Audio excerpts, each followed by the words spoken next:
So the first time I went to see it, I was really struck by the ways in which the film going experience was an event. It was kind of a happening. So people got dressed up and they wore clothing that really was inspired by sort of African diasporan dress. As a sociologist, I'm always picking up on these elements of even my day-to-day experience. So, and also I just was excited about Black Panther, so I wanted to go.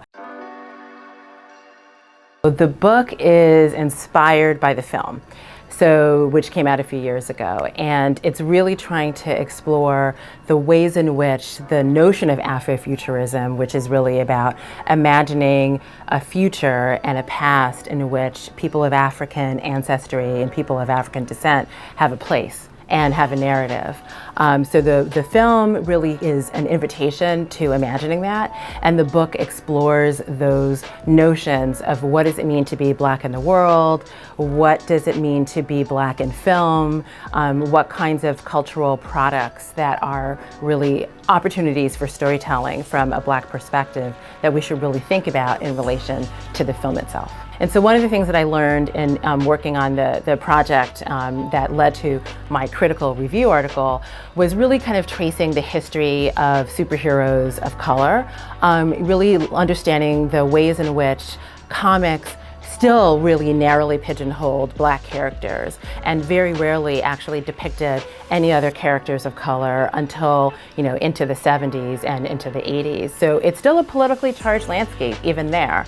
One of the things that the film showed is that there is an incredibly powerful, vocal audience for sort of Black-centered stories and African-centered stories. We've always been there. We have always been there. We have always shown up. We've always voted with our dollars. But this was a moment when I think you couldn't ignore it. And then I have to say that I think that we are way, way, way, way behind in terms of storytelling that is inclusive of queer characters, and particularly sort of thinking about how queerness is something to actually explore as a kind of superpower. I mean, I think that there would be really interesting ways to think about how our identities and how our ways of existing in the world actually provide us with the opportunities to transcend people's expectations in ways that are actually heroic. For me,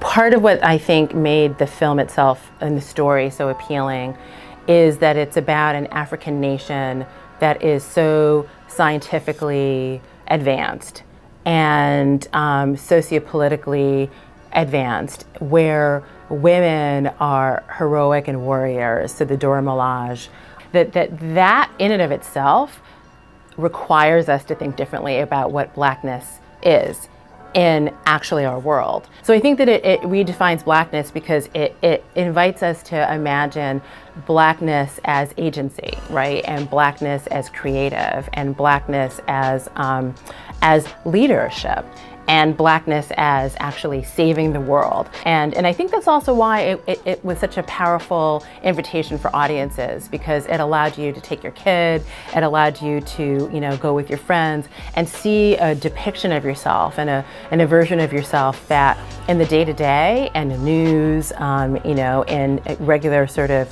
political discourse often doesn't have space. My colleague and I, so Katja Rittenhoff, who is the co-editor, Katja and I really wanted to make sure that this was a book that students would want to read and that you could use to teach in classes, and that would invoke conversation and discussion. And I've had the chance to talk to students a little bit about the project, and have found that their engagement with the film and the ways that the kinds of content and the book allows them to ask some really interesting questions that they didn't actually expect to ask as a result of the film has really made this project really worthwhile.